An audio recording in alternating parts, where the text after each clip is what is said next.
Halo, kembali lagi bersama saya Hairudin.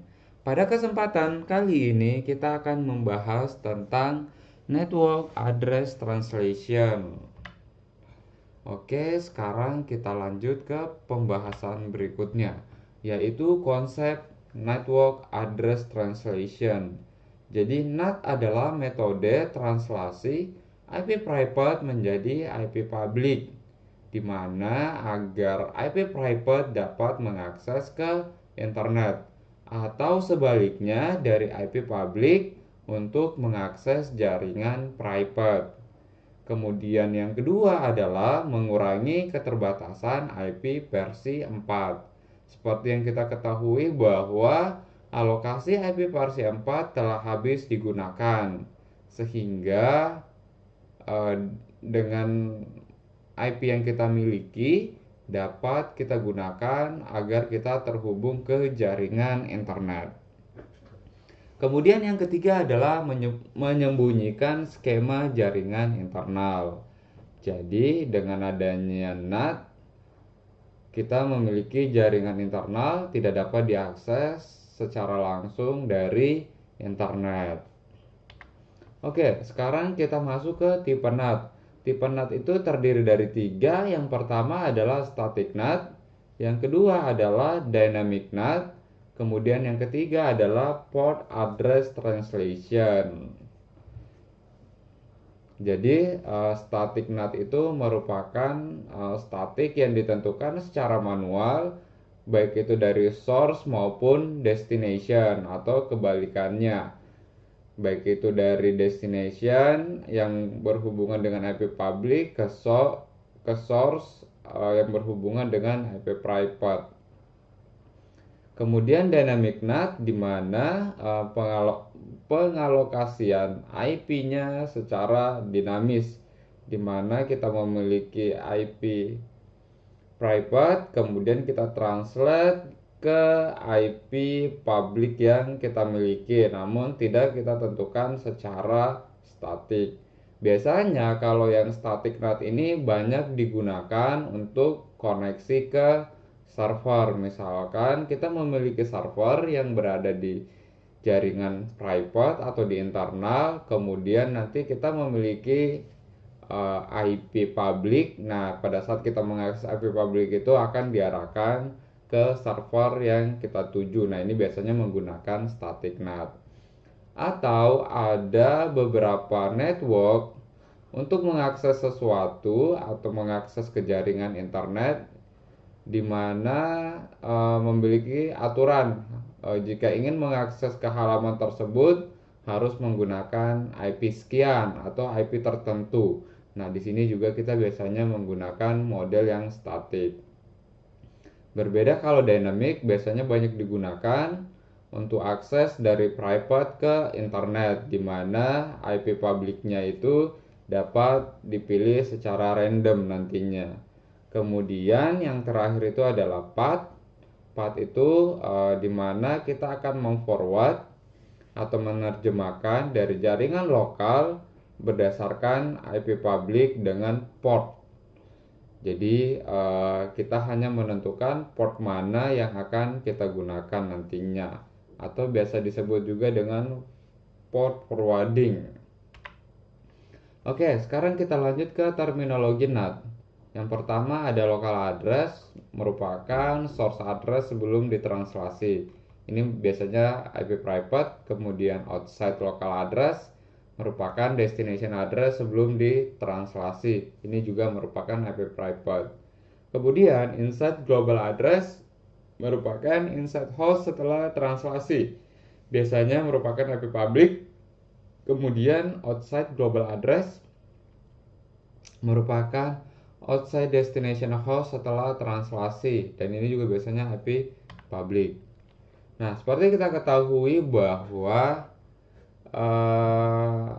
IP private itu yang biasa kita gunakan untuk merancang suatu jaringan adalah kelas A, kelas B, dan kelas C.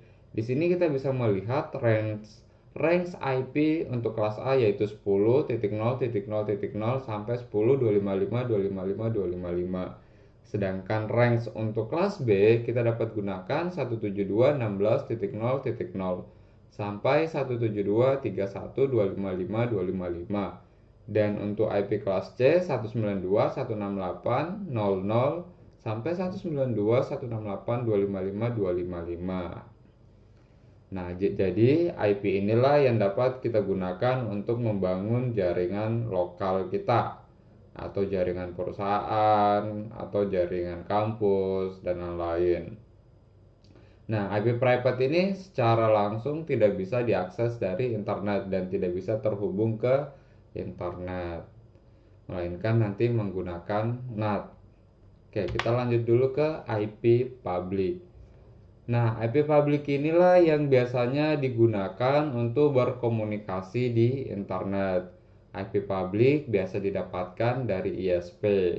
Jadi, pada saat kita berlangganan internet di ISP, otomatis itu kita bisa mendapatkan IP public secara dedicated atau secara static. Nanti kita bisa atur sesuai dengan kebutuhan kita.